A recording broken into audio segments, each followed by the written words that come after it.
Morning. Good morning. Well, not speaking to anybody, not speaking to any mind.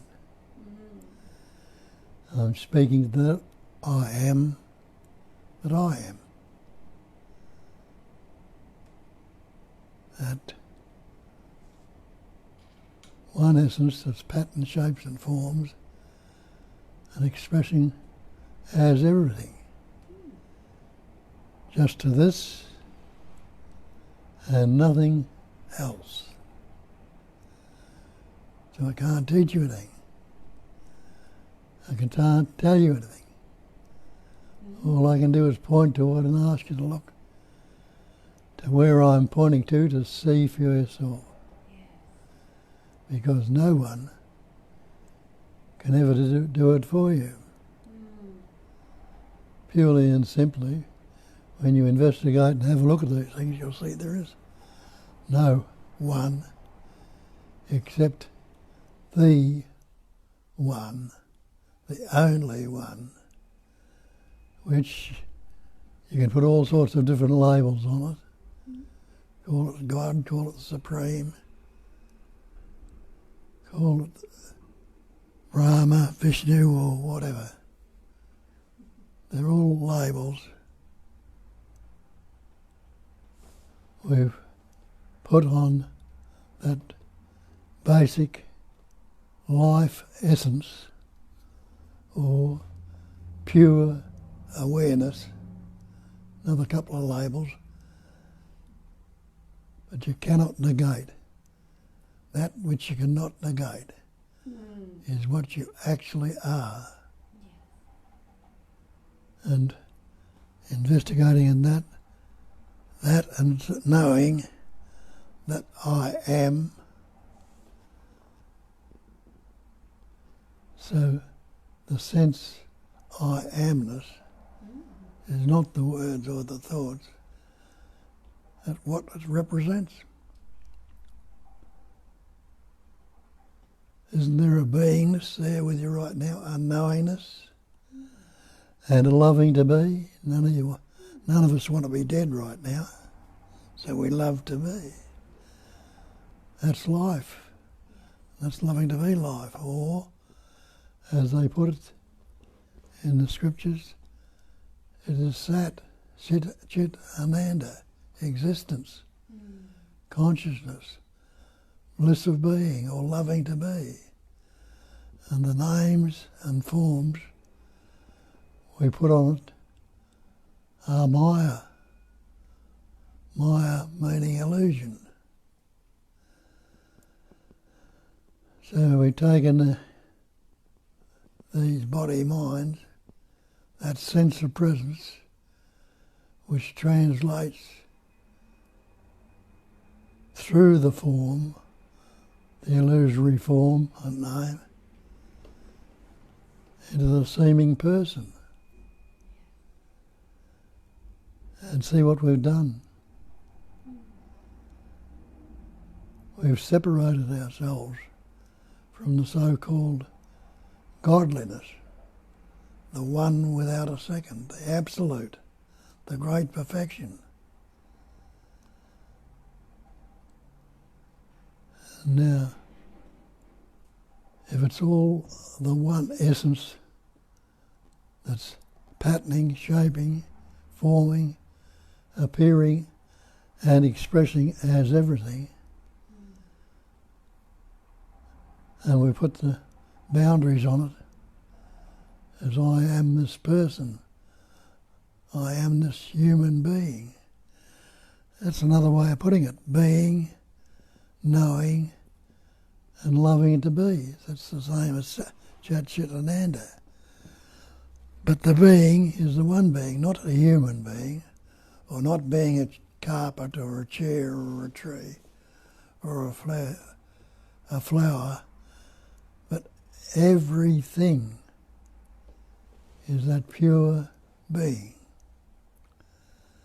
And all this manifestation, when you look at it, it's all things The tree is a thing, the flower is a thing.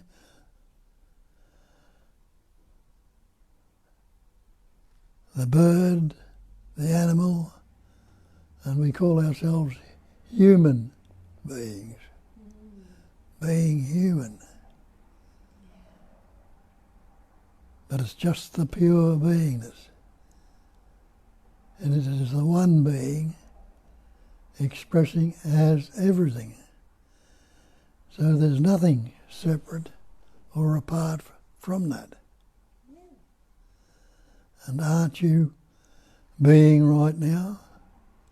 Negate it if you can. You're going to have a lot of trouble, aren't you?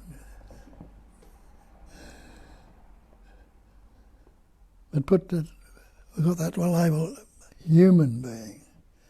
And if this concept of God is a supreme being, a being superior or higher or above everything else. And it's we call the Creator. But is there a Creator? Is there a creation?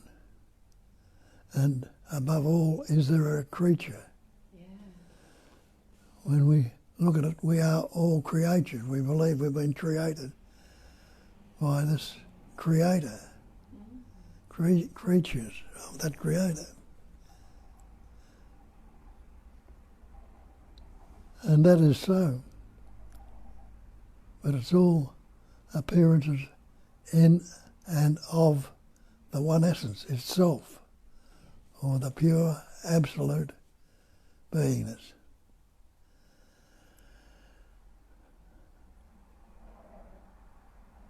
So take away the label human and take away the label supreme and see for yourself if you can separate that beingness. And you realise then that which I'm sitting on is being a chair. The room I'm in is being a room. And it's being the space outside, it's being the trees, it's being the flowers. Everything it really is that pure beingness. Not separated or parted, it's still its natural state.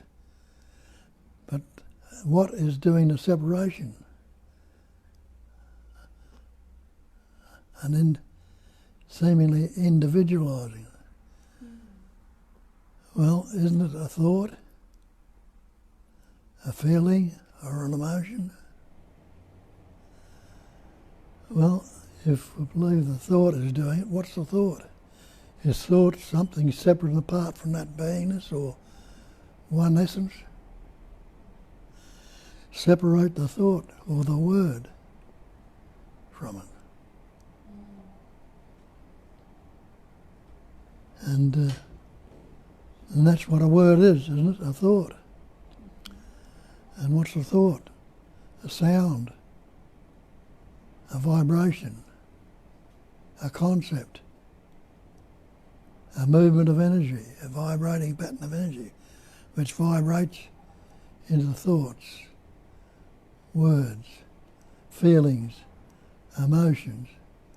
Look out there in nature and see the manifestation and realise it can all be broken down into vibration, seeming patterns of energy, intelligence energy, seeming vibrating into patterns, shapes and forms. And that's what I tell you again, Sat Chit Ananda Nama Rupa. Nama is the name and Rupa is the form. And isn't that what we've done? We put names or words, concepts or labels on everything. Names and on all the forms. It is vibrating into shapes and forms, but the shapes and forms, are they anything other than things, appearing things in the space-like awareness. And realise that, look at yourself and realise you are a thing. I'm a thing. The tree is a thing. The flower's a thing. Everything is things. All appearing in that basic essence, space, which we take to be empty. It is empty of the pattern, shapes and forms that are only appearing in it. But space itself is no thing. Has no shape, no form, no centre, no circumference, no beginning, no end. It is no thing, not nothing. When we say nothing, we think it's a vacuum, a void, zero, zilch. But it's no thing. It's still that animating life energy or intelligence energy or absolute space, silence, stillness, which is all one, absolute, appearing as one, but the vibrations, seeming vibrations, have broken it down and seemingly separated it when we got the idea of there is something other than that which is appearing in the space like no thingness. And that's become a problem. Simply because we don't recognise or realise that something cannot come from no thing. If it's no thing, there can't be anything at all apart from the no thing.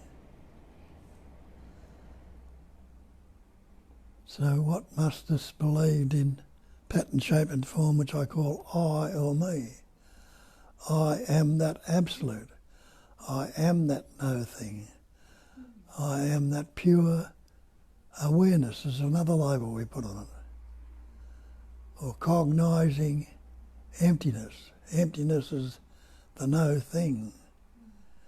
But it's cognising, it's suffused with intelligence or knowing.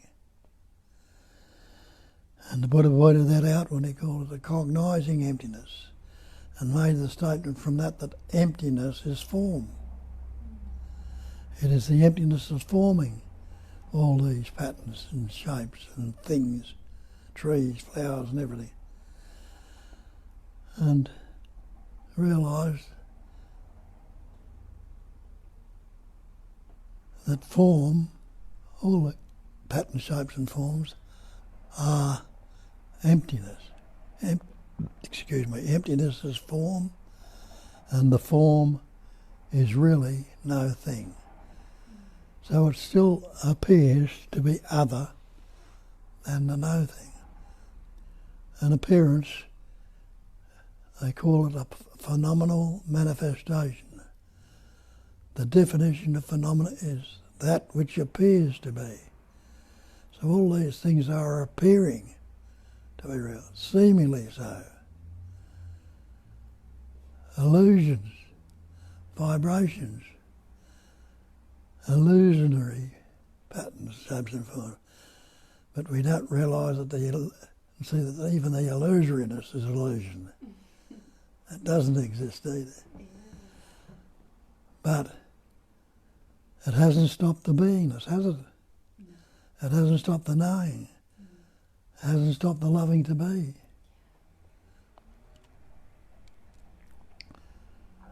Now, when did that beingness start to be? Can you give it any time? Can you begin at such and such time? We think this manifestation, and believe it, not everyone, that this manifestation had a beginning.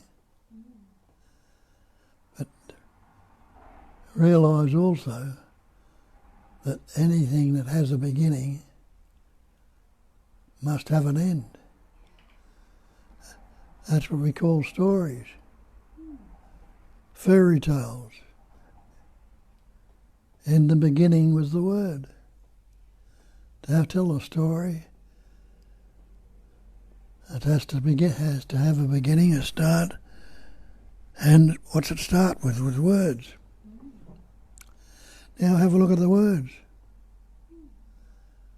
What's the word? Isn't the word sound? And what's sound? Noise. A vibration. A vibration is a movement of energy. Now you can't say what energy is, but it is. You can't negate it. Like this awareness, you can't say what that is. Consciousness appears on that awareness. You can say what consciousness is. But the awareness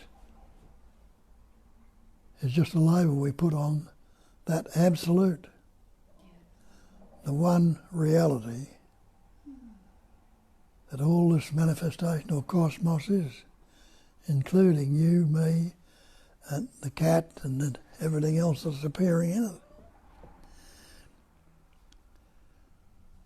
No shape, no form, no label, no name, but all these so-called things, which are in reality no thing, are appearing on that basic screen of silence, stillness. Investigate and have a look at that. Can you postulate or think of anything at all that could be outside of space? What would it appear in?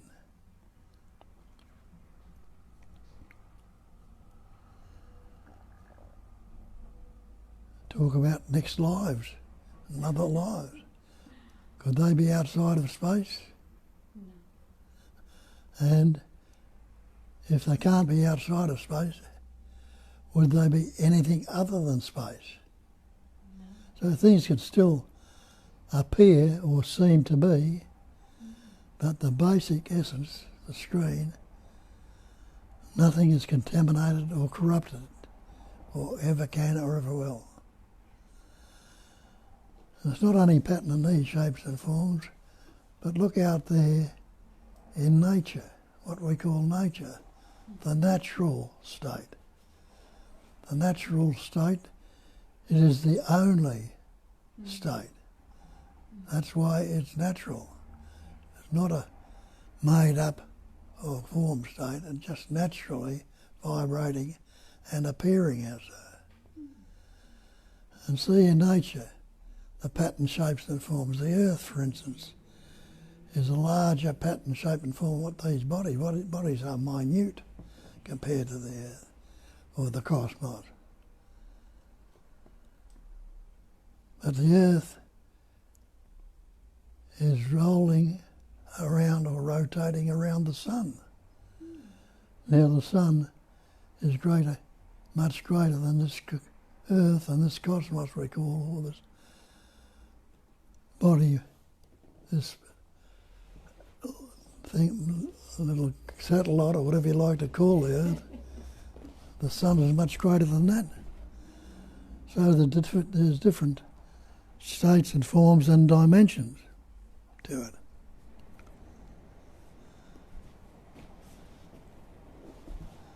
But it's still only the one. Yes.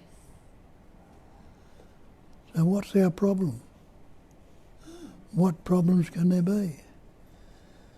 You realise we've got books out there of scriptures and so-called different patterns, shapes and forms or beings down through the ages have investigated, looked into it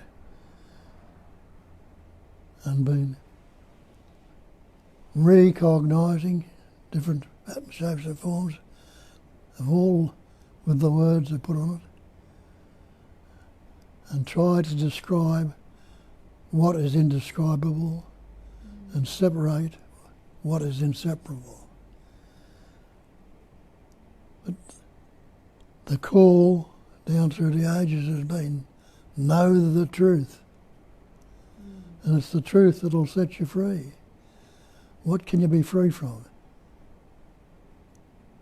If the truth is all there is, You must be free from the beliefs. Yes. Needs to be free from something. And what have we taken on? We've taken on beliefs. We believe we are separate. We believe we are the personal. We believe we are all these different things, creatures. But there have been some that have recognised that I are the life itself. Not the pattern, shapes and forms which it expresses through, but the actual activity of knowing, the activity of seeing, hearing, tasting, touching, of living, the activity of life. And there are so-called persons or beings down through the ages have pointed that out. Like Christ says, I am the way, I am the truth, I am the life. Now that I am is a basic idea we've got about our personal selves. I am. But he's pointing it out differently. He's saying you're a bit more than that. You are the life itself. Yes. You are the pure being. You are the pure knowing. You are the pure loving to be.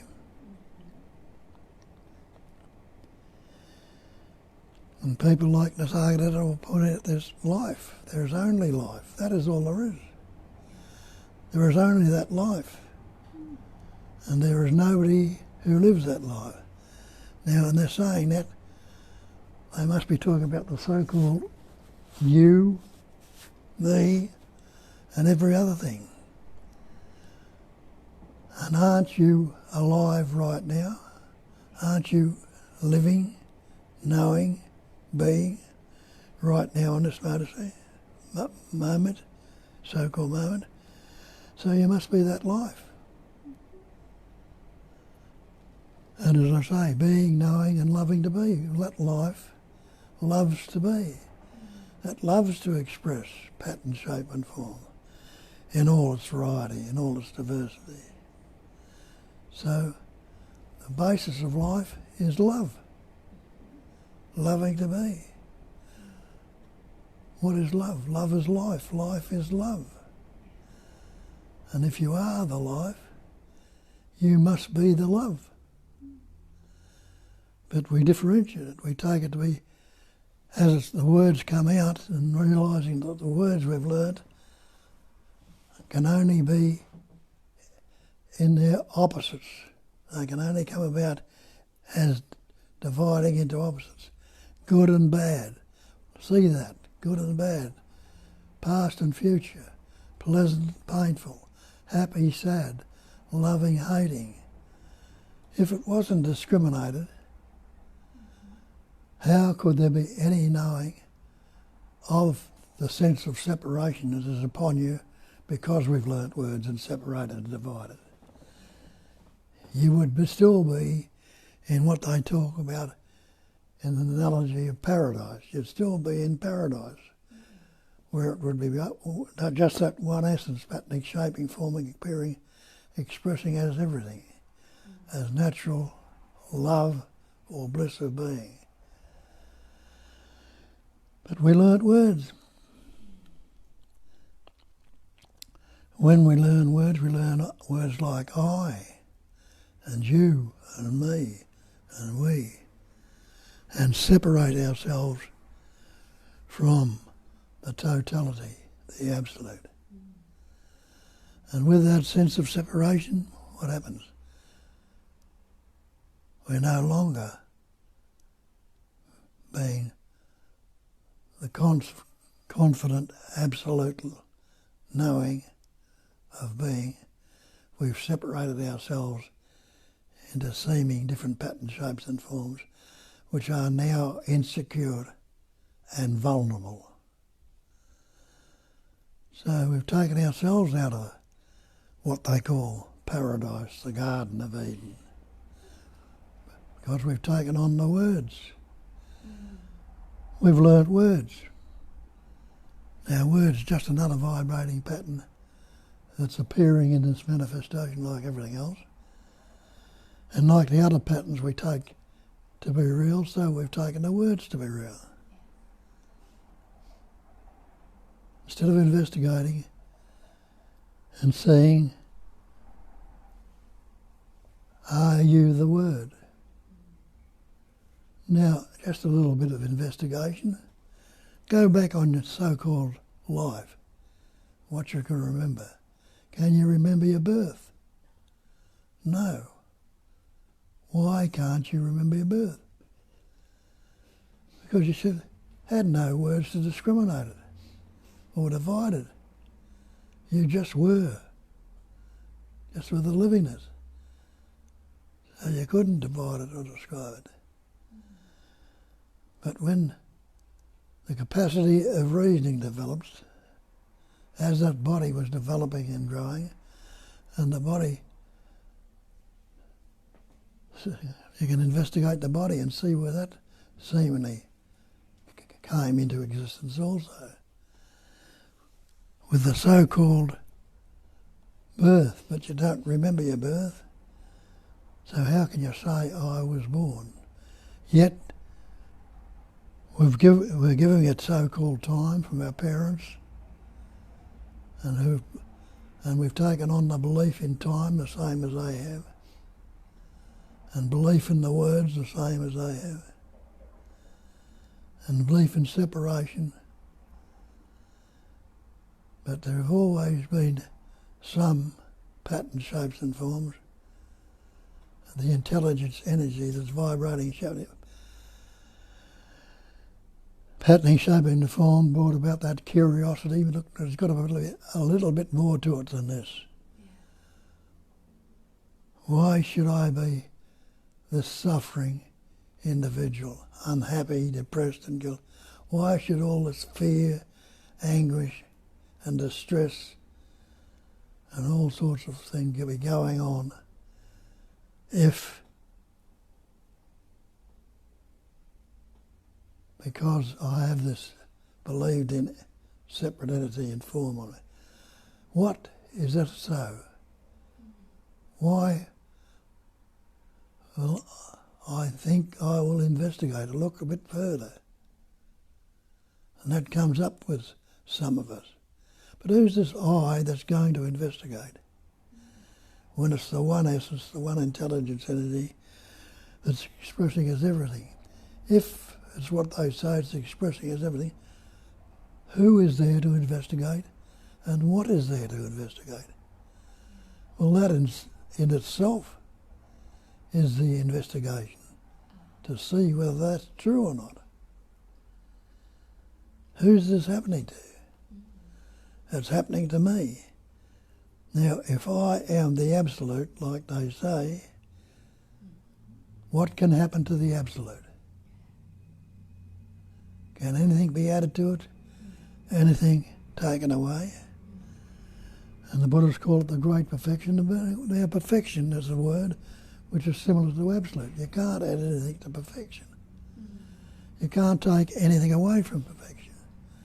So if I am the great perfection, as they say, call it in Buddhism, the great perfection. And they give it to you in one sentence there. The great perfection is non-conceptual awareness. Now, what's all this language and words? They're all concepts. Concepts. What's a concept? Concepts of vibration. Vibration can appear as sound, word, but what is a vibration? It's a movement of energy. Energy is movement, an activity.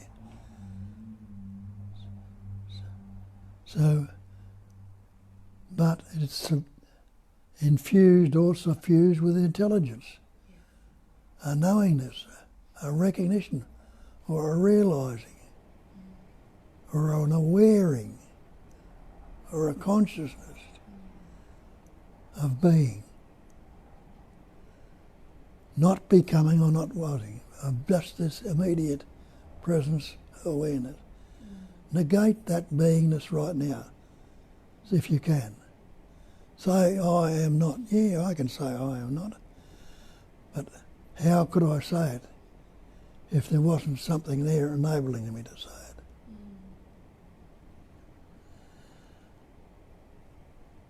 And is that beingness, can it be contaminated or touched or hurt or damaged in any way without the belief that it is something separate?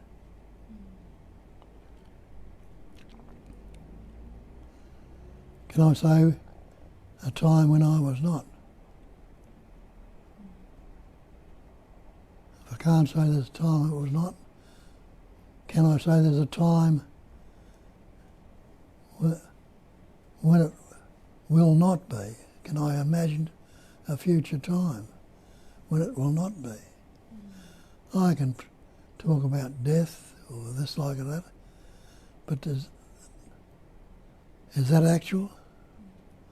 Or is it only an imagining? And what does Nisargadatta tell me?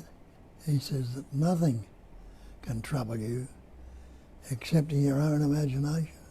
Nothing at all. So that means even birth and death are not a trouble to you unless you start imaging, putting images on them. And that's what we've done. We put images on everything. What's an image?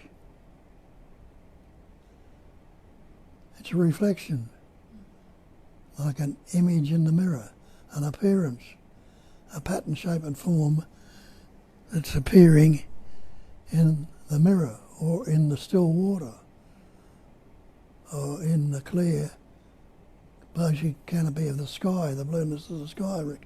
Things can reflect in that, a reflection.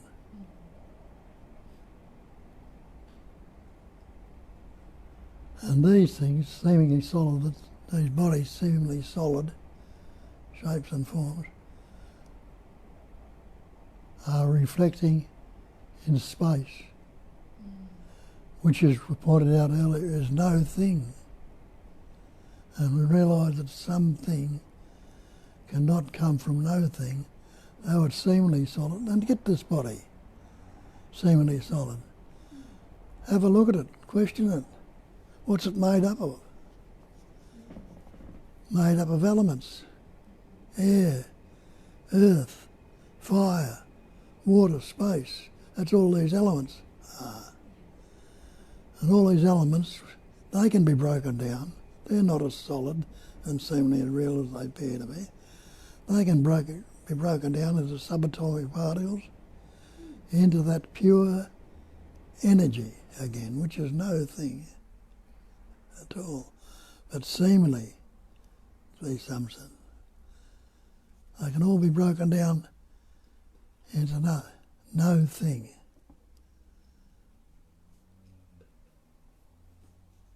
So have you ever, can ever, or will ever be anything other than the no thing? Or, as they call it, that which is no thing. That's a word we put on it also. I am that.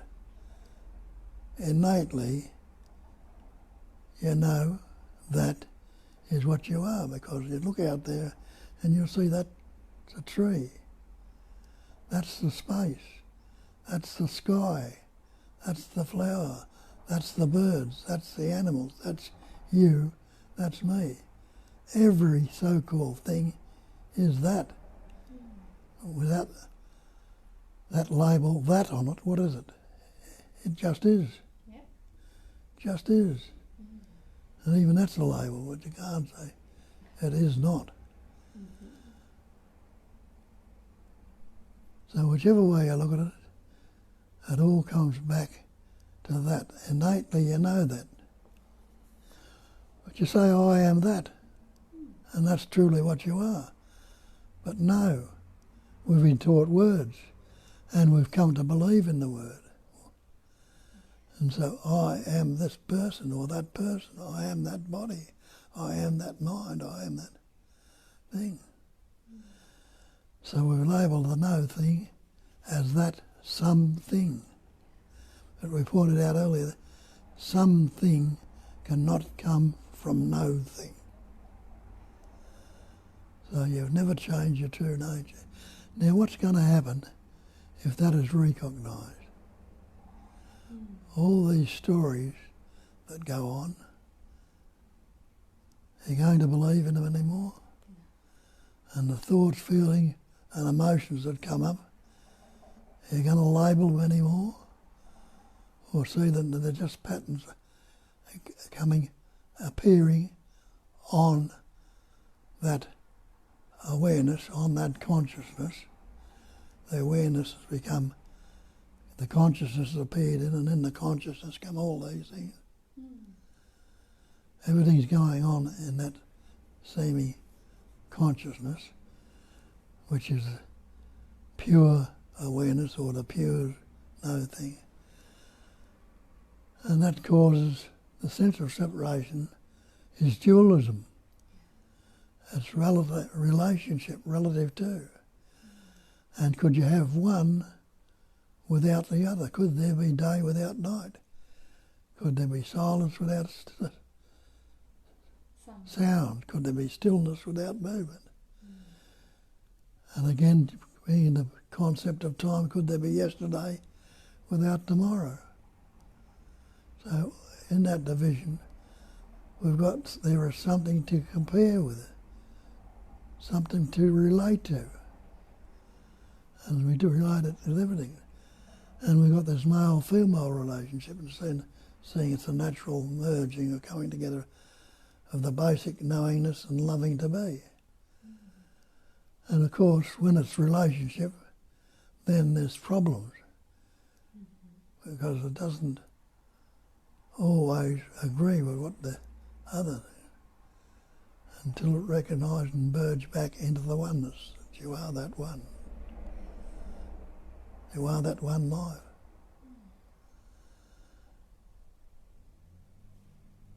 So all the psychological suffering,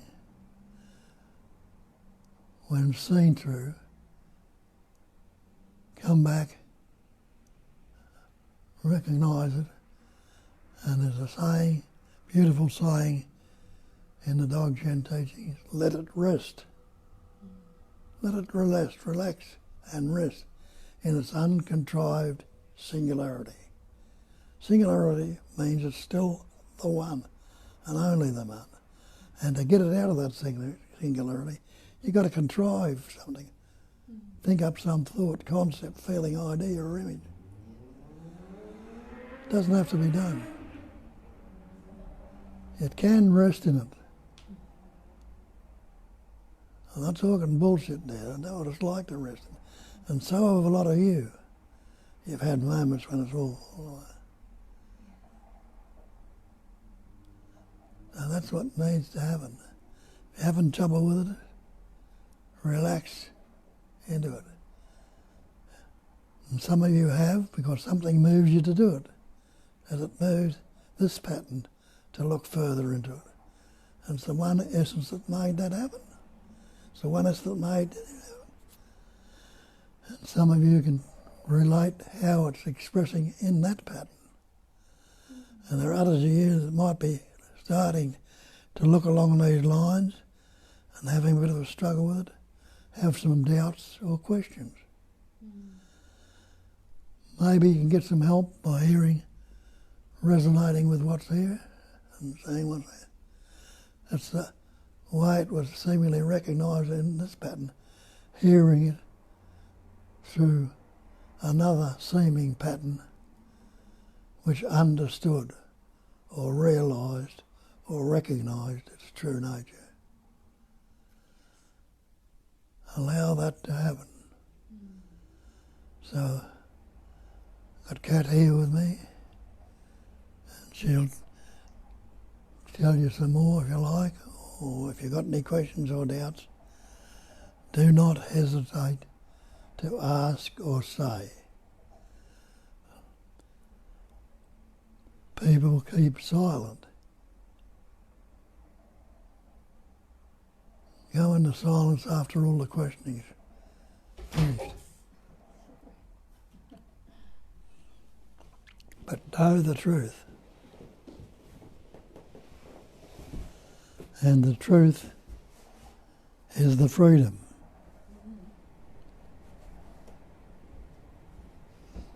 Hi everyone. We don't have questions today, but we have a couple of comments, a lot of love messages, and we have comments, good morning messages, and love from James and Catherine on the Goulburn River. Thank you both for your love and inspiration.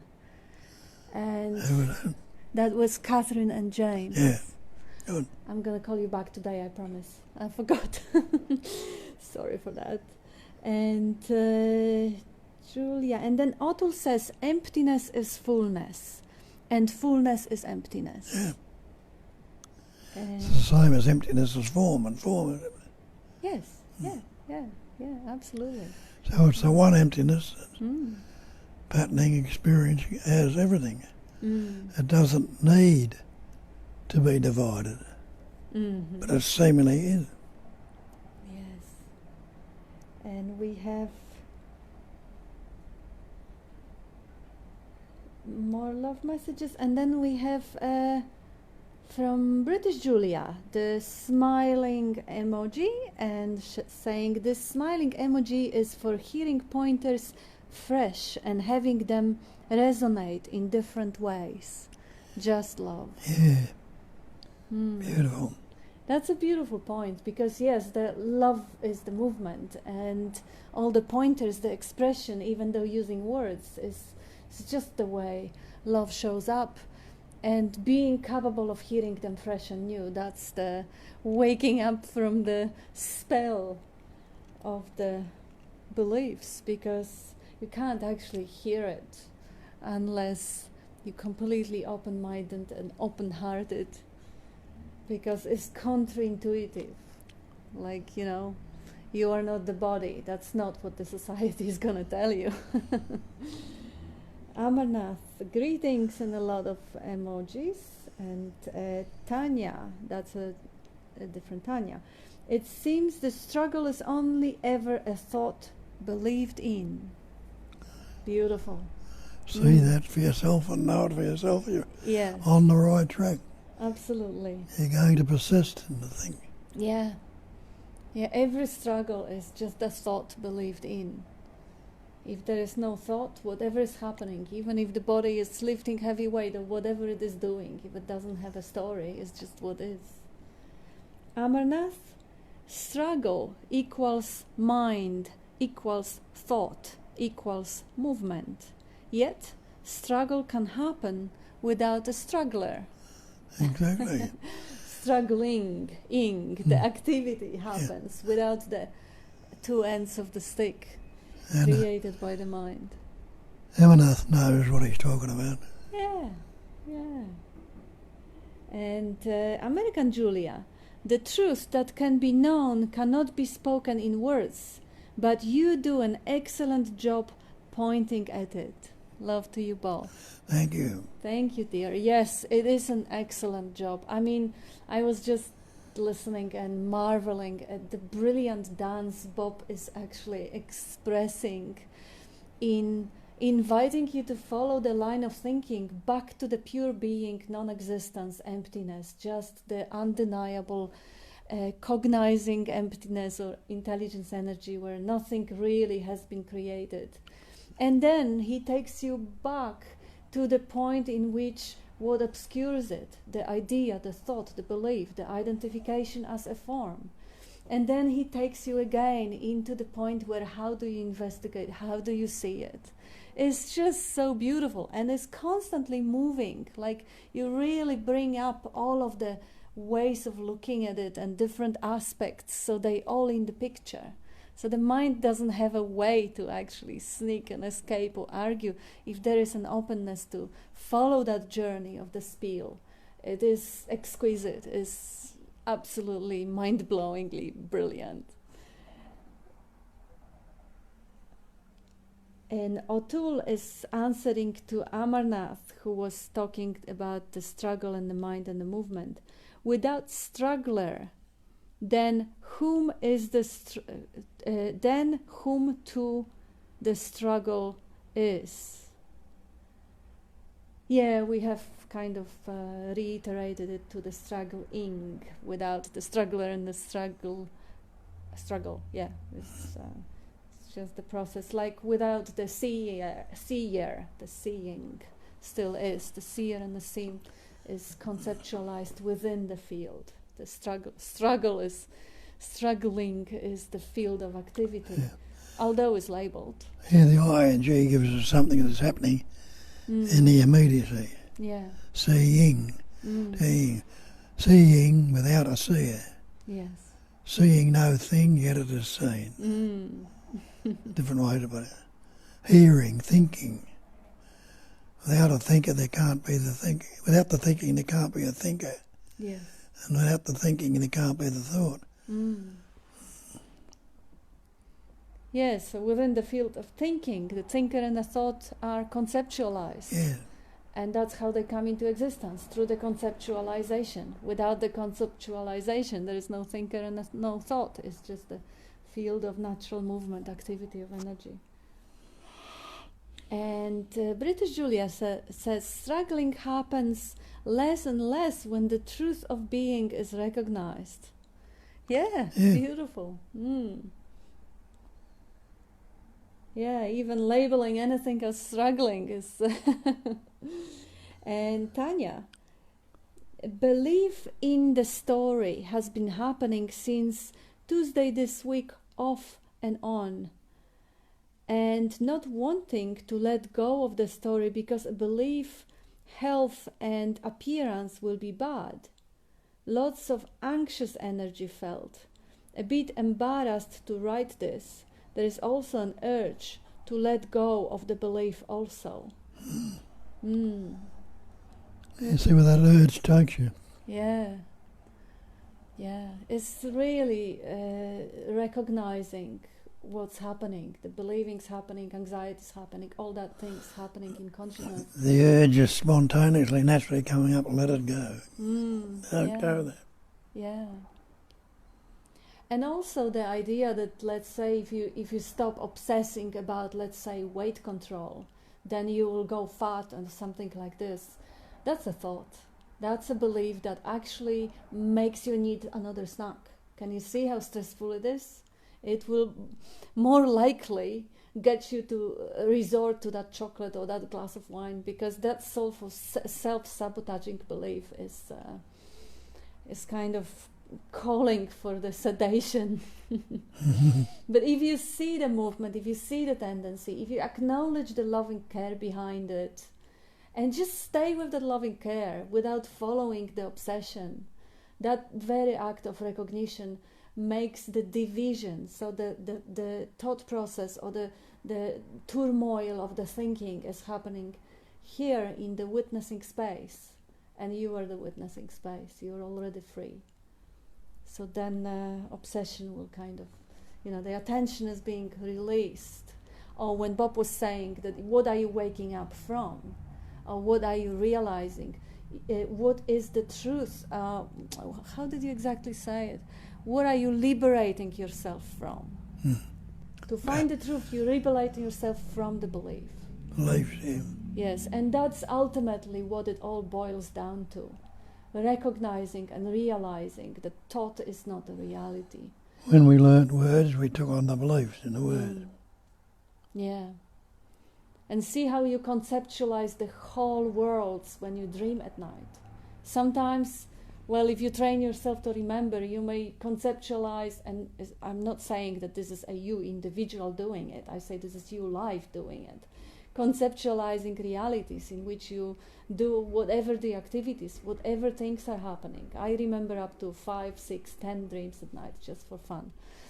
And that's what's happening. The activity of that computer here creates that belief in realities. And liberation or awakening is from belief in those realities. Doesn't mean they disappear. You know, if you stop belief in the overlay of thinking, thinking may still go on in the background or not. But if you withdraw the belief in the so-called manifested world of the senses, seeing, hearing, tasting, touching, smelling, again, doesn't mean it disappears. It doesn't, because until you break up the computer that is generating all those images, they will be there. But you know the truth, and you're free.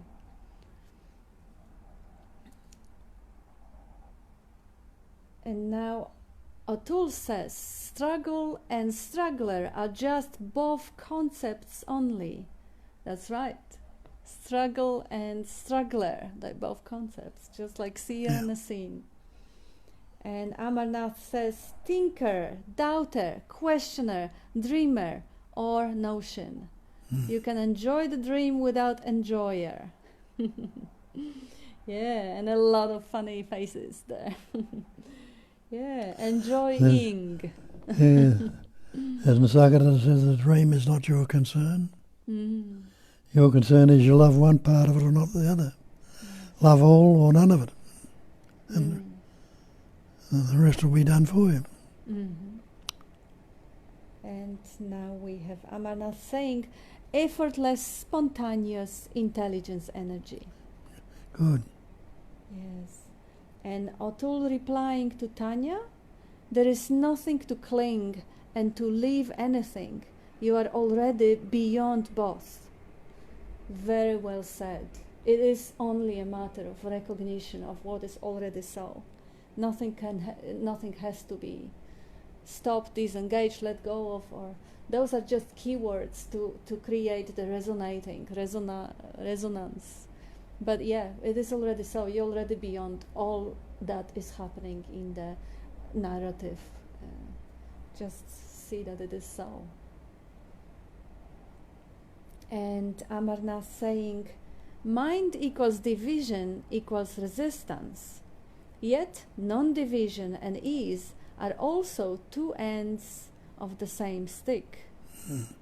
Non-division and ease, two ends of the same stick. They're not exact opposites in the way we understand language, but they definitely two concepts. I would say non-division and division are two ends, and ease and non-ease are two ends. But yeah, they all concepts within that field. You are the liberation itself, says Atul. Yeah. Atul says, you are the liberation itself. You are beyond boss, he was saying. So you are the open field of liberating, freeing, cognizing emptiness.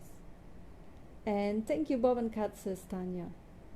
And that's for now all the questions we have, unless I'll just have a look at the phone here.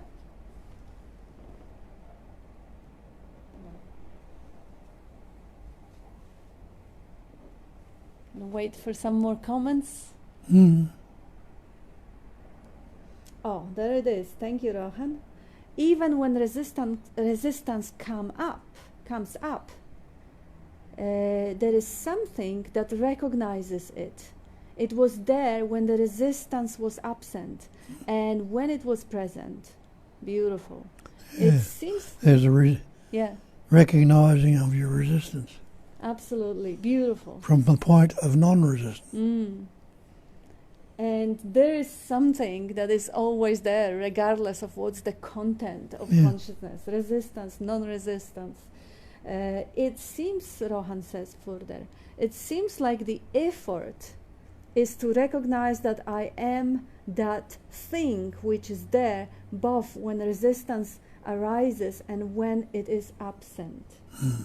Good. Been quiet there for a while, Rowan. Yeah, thank you. Thank you for joining in and throwing your wisdom, because it is beautiful. Absolutely.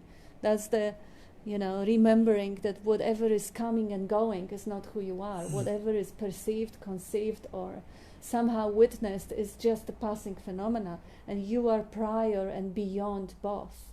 So you are already that cognizing space, and recognizing seems like the effort, quote unquote, he says. Yes, because that effort is non-effort, is really stopping the opposite. What obscures the natural recognition is engaging and wasting your attention in the dream. When that ceases, recognition is not even an action, it's not even an act of an effort, because it is always there. It's like the most obvious thing ever. It's so obvious that we miss it. But when the distraction stops, when the volume goes down of that waste of attention, that is always there. And John, hi Bob and Kat, I've had 6 weeks approximately of living with real inner peace, but for some strange reason my inner fearful insecurities is right back. I was very tempted to go back to the alcohol, but have not done.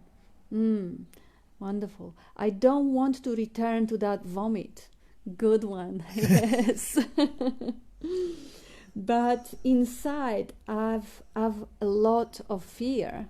Fear for my career I seem to have, and very strong sense of personal lack.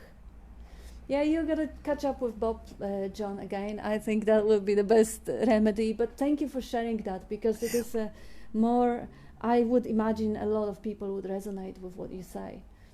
When the thought of future creeps in and somehow the attention is hijacked by that thought, oh my gosh, you may freak yourself out with anything. The career, the old age, the dying, the sickness, the losing your parents, anything about future, imagined future can freak you out. Just see how easily you can end up in anxiety just by believing. Few hundred years ago, people would do it believing in devils or demons. Today they do it believing in governments or conspiracies. There is so many ways to just invest that free attention, that life essence into a story and find yourself in hell. Just see how it happens. See how the thought creates the anxiety, creates the response in the body. Also, the personal lack. Yeah, that's a good one. I'm not good enough. I'm deficient. There is something inherently wrong with me. See, everyone around somehow manage to fit in, but I feel that, there's something fake about me. Well, everything is fake about the false personality, the persona, the mask. Yeah, you want to say something about it? And wonderful that you didn't pick up the first drink, because on that one is, you know the road, you know where it leads, you know how it doesn't make anything easier or better, how it is a temporary solution and soon putting you in a place that was worse than when solution was needed. Yeah, just give me a call. Yeah, just give him a call. Yeah, perhaps, yeah, anytime today you could...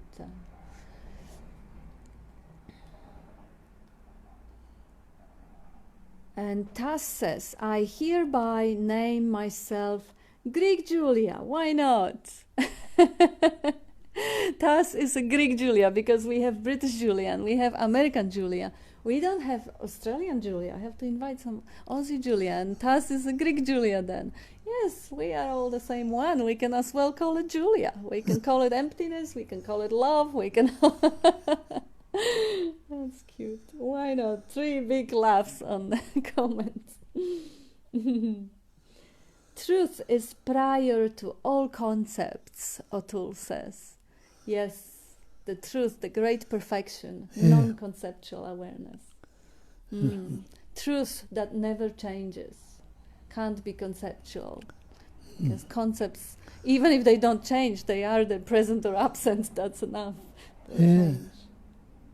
That's what your freedom from bondage. From the truth, knowing the truth. That's the freedom there. Yeah. Freedom from belief. Knowing not to take it so seriously. Any thought is just a laughable, it's just imagination. It's imagination that I lose my career or I lose my loved ones or I'll get sick or whatever. They exactly what is not right now. They exactly moving away from that present aliveness into the imaginary realms that are fascinating but completely laughable.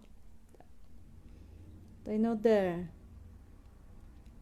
And Caroline replying to Tas being Greek Julia and Jane, they're laughing. Sparkles, Caroline says. Sparkles. Non-resistance is recognized from resistance, says American Julia. Non-resistance is recognized from resistance. Yeah.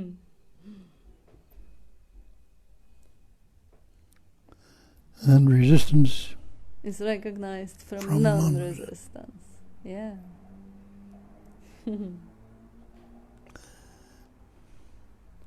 And British Julia says, Tas is all oneness. And Catherine says, James's favorite Nisargadatta quote, "You are the absolute absence of anything imaginable or cognizable, and the absolute presence of the ultimate potentiality." Beautifully said. I like that too. Yeah. He definitely had a way with words, didn't he? And now O'Toole replying to John, just try to recognize the one who is fearful, and a smile. Yeah, who's fearful, who's anxious, who is deficient, who is not,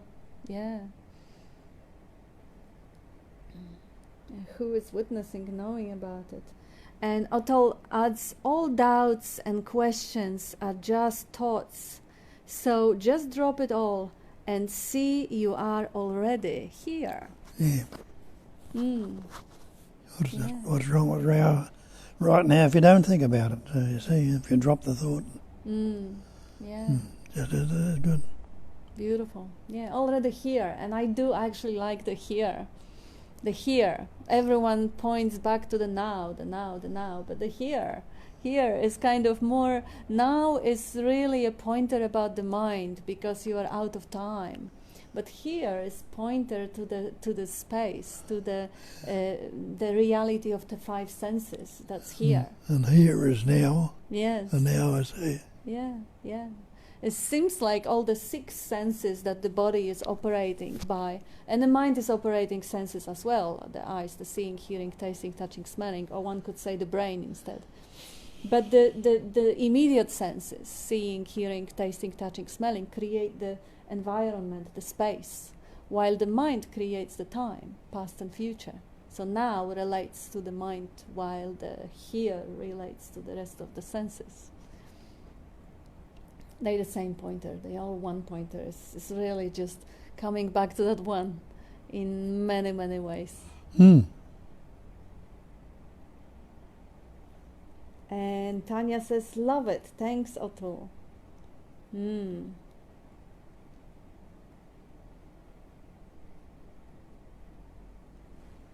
that's it? That's it. And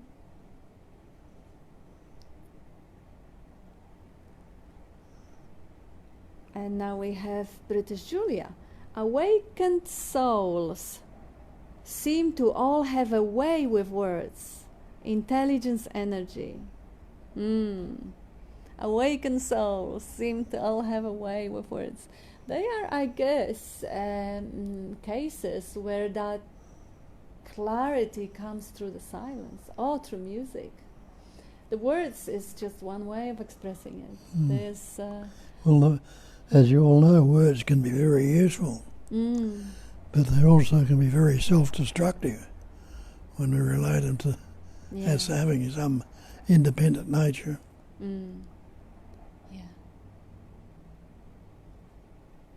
Yeah, using words to point beyond the words, using the investigation or the thought process to liberate yourself from the thought processes. That's the freedom. Because that's the only threat or virus that is infecting the minds, the imagination, the thought. And I don't say that it is just bad. It's wonderful, as Bob just said. Thoughts can be very useful, but just knowing them for what they are, rather than believing them to be reality. Yeah.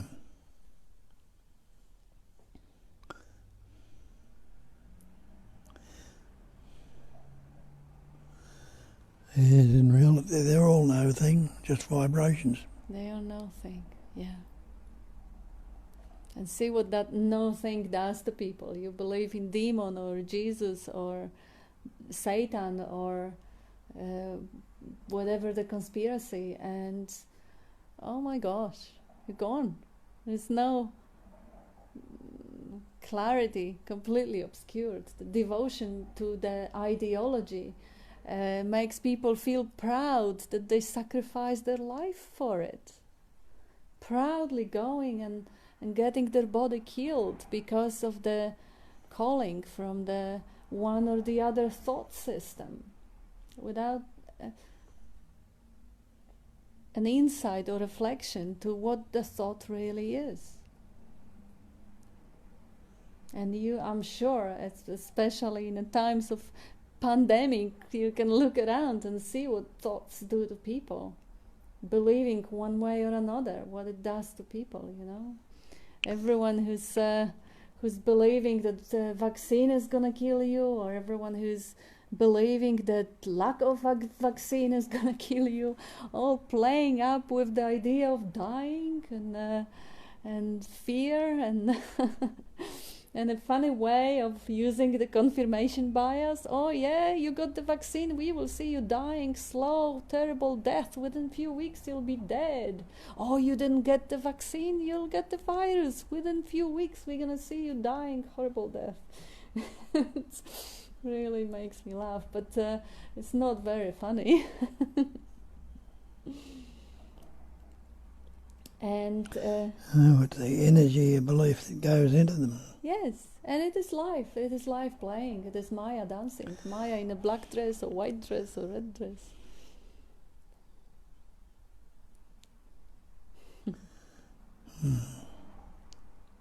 So it's life seemingly finding thought as a kind of more superior form of energy than humans, since the thought can cause human to die. What's the human now? It's totally hackable animal which is just taken over by the thought, and the thought is doing whatever it pleases. Now, Atul says, you are the sky beyond the clouds.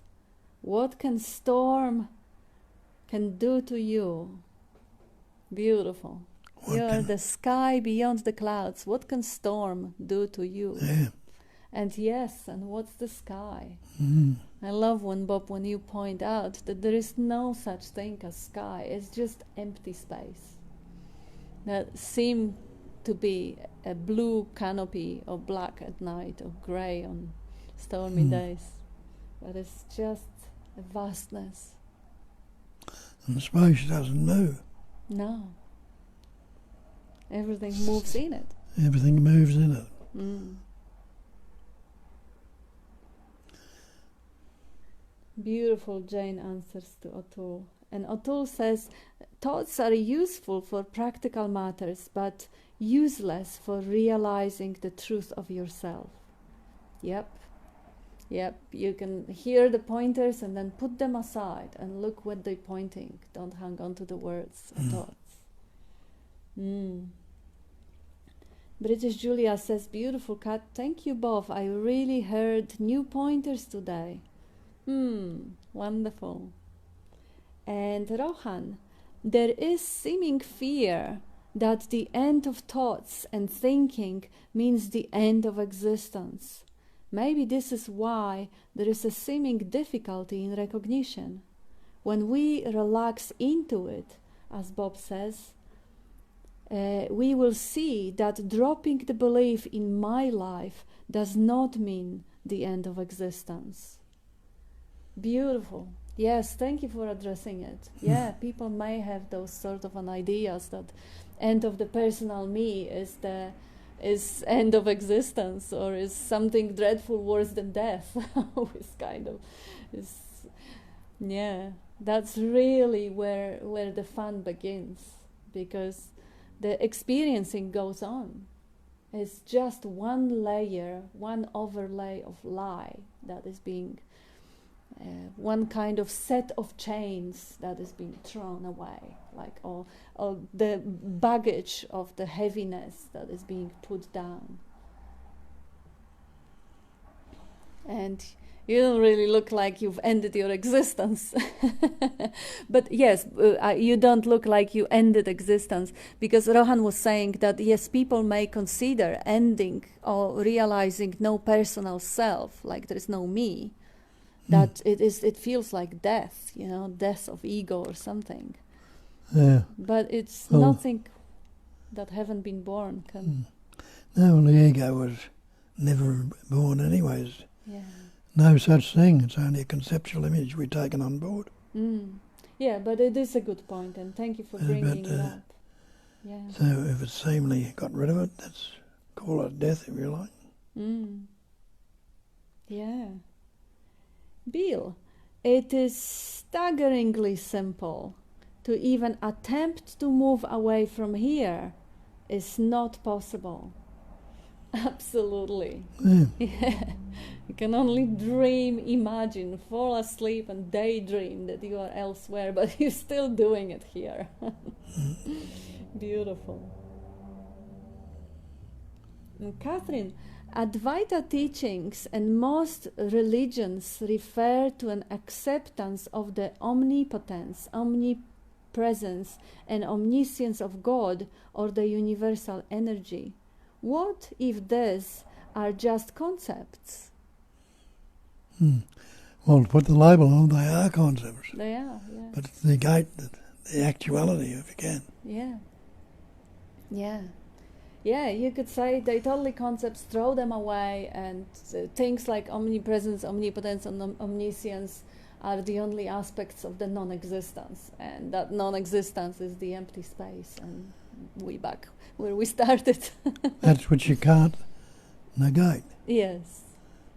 No, see the false is false, you're left with the truth. And that's a beautiful approach. Thank you for that, Catherine, because it definitely is not about accepting or believing in omniscience and omnipresence, omnipotence. It is about questioning everything and finding out the truth and the reality rather than accepting and believing some teachings. Thank you.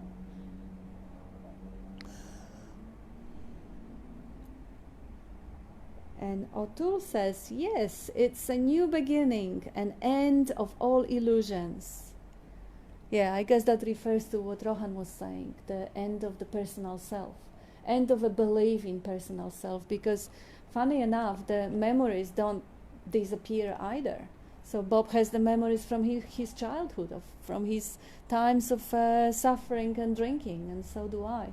They feel like somebody else's past life, but they're there. So nothing is lost. That's the beauty of it. The only thing that is actually absent is the attachment, which Buddhism say is a source of all suffering. Craving and aversion, which follow the attachment. So if that one is gone, the freedom of happening, whatever shows up is happening, and you are the stillness in which that happens. You don't have to follow the pleasure and avoid the pain. And if the following happens, the mind still kind of does some sort of imagining or craving, you just see that. You just see those clouds moving. You see that energy flowing, and you are in the point of non-resistance, watching it as a sky, space-like, free.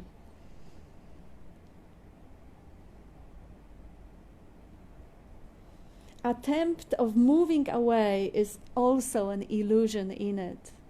Yes, this is, I think, what Bill was saying, that you can't move away from here. Absolutely. You can only imagine. You can only daydream. And that's totally illusion, yes. And O'Toole also says, questioning everything and question the questioner also, Mm. above all else. Instead of questioning every little thing in the appearance, just question the source and be done. The questioner is the question. Yes. Can you elaborate on that? Because that's a really nice, lucid way of bringing it back to the question. Well, what's the question? Thoughts. Yes. And who's asking the question? Who's the questioner? Thoughts. Yes. I am so. Yeah. They're both thoughts, so they cancel each other out. Mm. No questioner. There can't be a questioner without a question. Yeah. Can't be the question without the questioner. And if some sort of a questioning happens and the questioner and the question are not conceptualized or imagined within that field, there's no problem. Nobody has any problem. The questioning is there, but there is no urge to end it or to stop it or to answer or none of it. It's just field of open curiosity. That's it. It's not labelled. Pure. Yeah. It's actually a wonderful, wonderful state to be, realizing that there is nothing that needs to be known, really. There is a lot of unknown. Absolutely everything is one great mystery, and there is no need or urge to get the answers, because if there is no questioner looking for extinguishing the question, although sometimes answering questions does quieten the questioner, but only for a moment, because it will come up with fresh and new question and fresh and new question. And now we have Jane quoting St. Paul, who said, I die daily, or she says, die momentarily. Yes. That's St. Paul. Yes. St. Paul, die daily, and Jane says, die momentarily, moment to moment. Make it fresh and new. And Rohan, when you use the term non-existence, Kat, you are pointing to the insubstantial personal self, right? Even the Buddha said that we cannot call it existence or non-existence. If that alone is, the concept of existence and non-existence fall away. Absolutely. Beautiful. Yeah, the absence and all sorts of concepts are falling short to the expression of the non-conceptual. Even non-conceptual is not good enough of the word. Yeah. Non-existence pointing of insubstantial personal self. That's a good choice of words. Yeah. See that and recognise as insubstantial. Yeah. The personal self. Do you disappear? Nope. There must be. You're still being, you must be that. Yeah. Yeah, when I was saying non-existence, I meant the space that does not have any forms. There's a non-existence of forms, in a way. That's what the sky or emptiness or space is. But of course, that falls short, because there is a lot of movement there, and there's a lot of, even the way there is no such thing as vacuum, because there is a pure potentiality. There is a field of intelligence, intelligent energy. So it really is a mystery beyond language, but it's still fun to express it, or at least attempt to. If concepts of existence and if that's alone is, the concept of existence and non-existence fall away. Absolutely. Yeah, nothing. It neither is nor it does or it isn't. It is neither there or nor. It's totally beyond concepts. Both opposites are transcended. And Atul says, truth is so simple. That's why very easily overlooked. Yeah. Yes. That's what they say. Is that simple? We miss it, and that's true. Yeah, and that is because all our senses and the thinking are calibrated in dualistic way. So we see the form, we don't really see the space. We hear the sound, we don't really hear the silence. We always, and when we conceptualize a thing and not the no thing. We can't really see in the way that the singularity beyond the duality of language and perception is.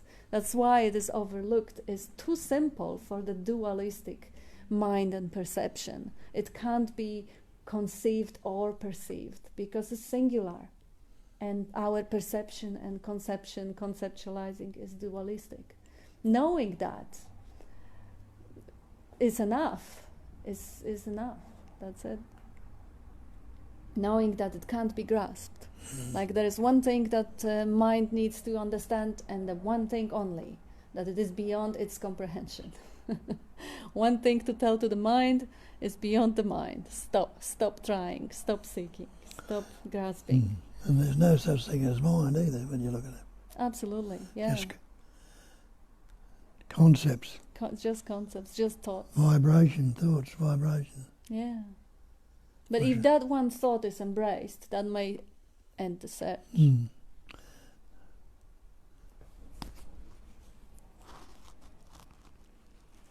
We got John. Kat, I hear your freedom regarding the vaccine, but for me here now, this vaccine is being pushed with great force. I had the police call on me because I had no face masks in shop recently. Are you not suspicious of all the panic to the vaccine, the whole of humanity? I see all of those thoughts.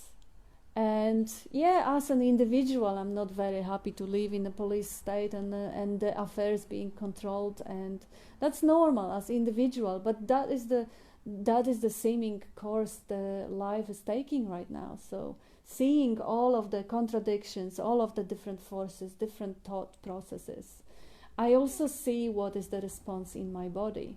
I also see what is because I'm not this body. This body is already set with preconditions, behavior patterns and habit patterns, and I don't really know. Police will approach me. I also wear the mask kind of halfway.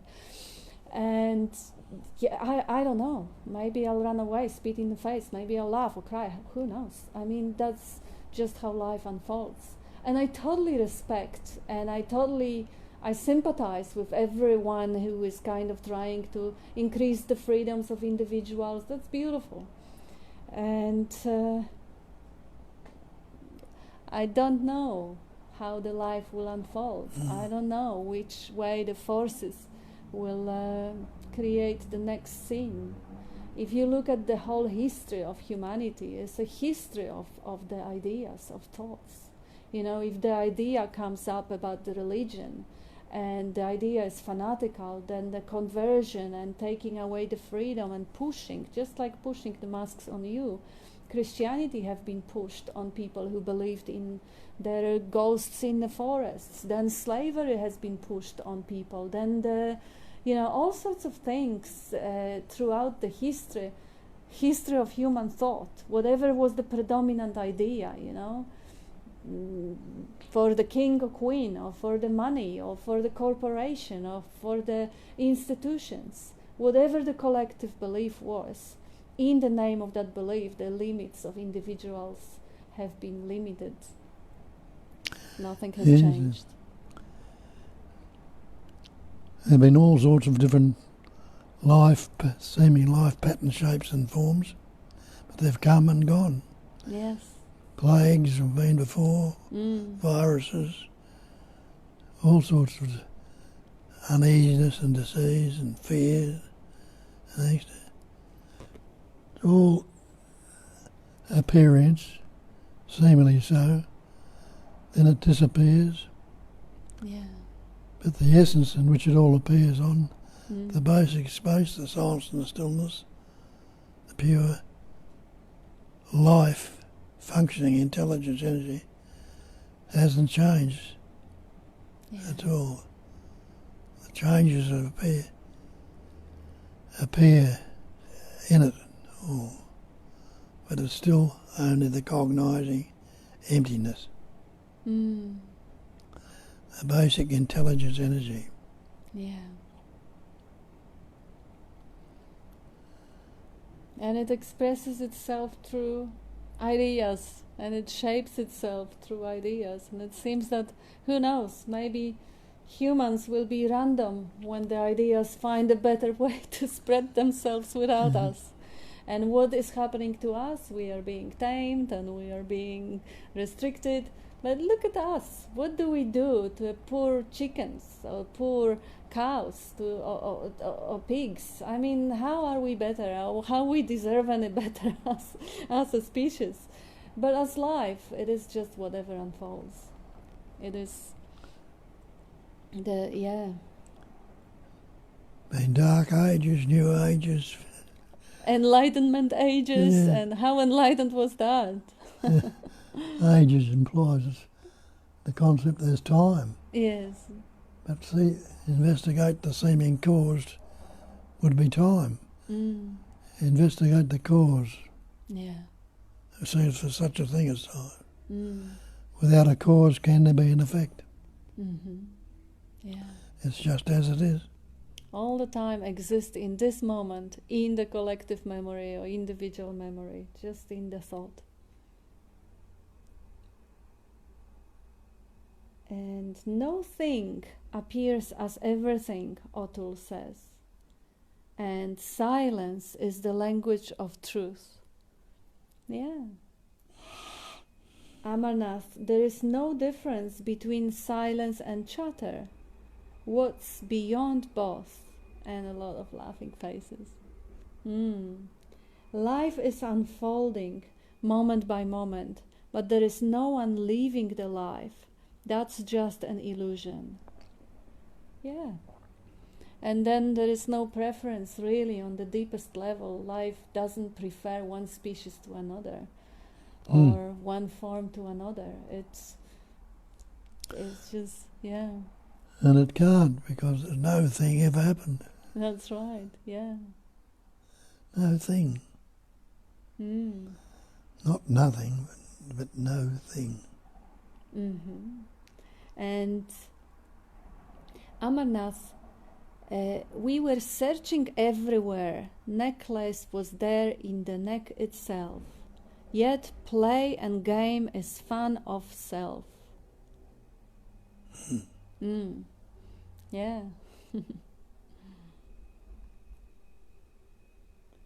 And British Julia replied to John, what you really are is free and cannot die. Can consciousness become transhuman? Well, I don't think the life essence or intelligence energy has any limitations unless you put them conceptually. Other than that, there is the infinite field of possibilities that is totally, totally limitless. It's only the thought that can limit things and judge it. O'Toole, change is an illusion in the unchanging awareness. That's right. Nothing ever happened. And Tanya, thank you, Bob, Kat, and all. Noticing what is here without imagination and relaxing into it is key. Why go back into the story? Well, that's right. Beautiful summary. Yeah, that's beautiful. Everything is happening as it should, Jane says. Yes. And spontaneous mode of self is superimposed by plan of ego. It doesn't know its source and it can't be hidden, Amarnath. Spontaneous mode of self superimposed by the ego. Yeah, it's like ego is like a thought, a virus, a construct of thoughts that hijacks that field of open attention, awareness. O'Toole, you are choiceless awareness in which all relative choices are just illusions. Yeah. And yeah. And Amarnath, choice can happen without choice maker. What a fun. Absolutely. Everything is happening as it does, says Dale Allison. Absolutely. Yeah. And Catherine, thank you so much. What an amazing way to start the week. Thank you. And Time's caught up with us. yeah, the non-existent time has caught up. The now is going to be unfolding now as lunch. So thank you, everyone. Thank you, everyone. Being with us and Contribution. Yes. Spreads this message.